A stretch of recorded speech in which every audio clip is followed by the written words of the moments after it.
My brothers and sisters, this month there are two things I'd like to talk to you about. The first is you'll hear a lot being talked about the new evangelization, about the church's challenges to face the issues that are currently against us as we live in our society today. Evangelization, of course, means spreading the gospel, talking to people about our gospel, about what Jesus said and did, and how important that is for us for our lives. The new evangelization means that we really need to listen to the gospel again. The new evangelization is really aimed at people who've heard the gospel once already, and maybe, like lots of things in life, have become used to the facts that are part of our beliefs and our faith. So as a result of that, you can lose the sense of how exciting and wonderful it is to say that Jesus died and rose for us, that he's present in our lives, that he comes to us in the life of the church, helping us and guiding us as we strive to make sense of our lives in the world. New evangelization for us begins with the moment of conversion, I think.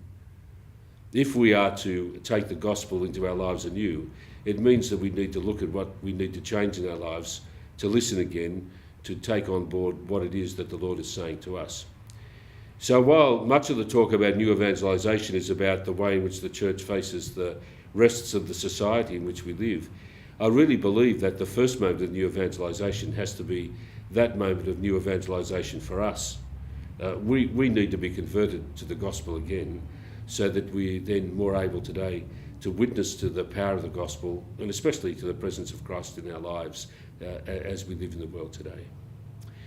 So let's pray that we'll accept the responsibilities there are to make the changes in our life, that we'll become really great agents of the new evangelization.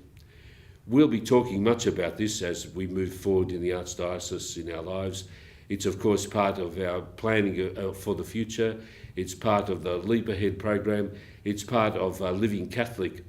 It's all about renewing our commitment to the Lord and becoming more able to witness to him as we live in the world. That's the new evangelization, and that really should excite us and be an important part of our life. The second element of my talk today is based on the fact that I'm recording this today on the feast of Our Lady of the Rosary, October the 7th. And when we consider our lives in the world, we all know that the relationship that we have with Mary is a very important part of our life of faith. And celebrating our faith in union with Mary by saying the Rosary is a very important part of the way that we Catholics live our lives. So I just urge everybody to renew their commitment to say the Rosary. If you can, try and say the Rosary every day.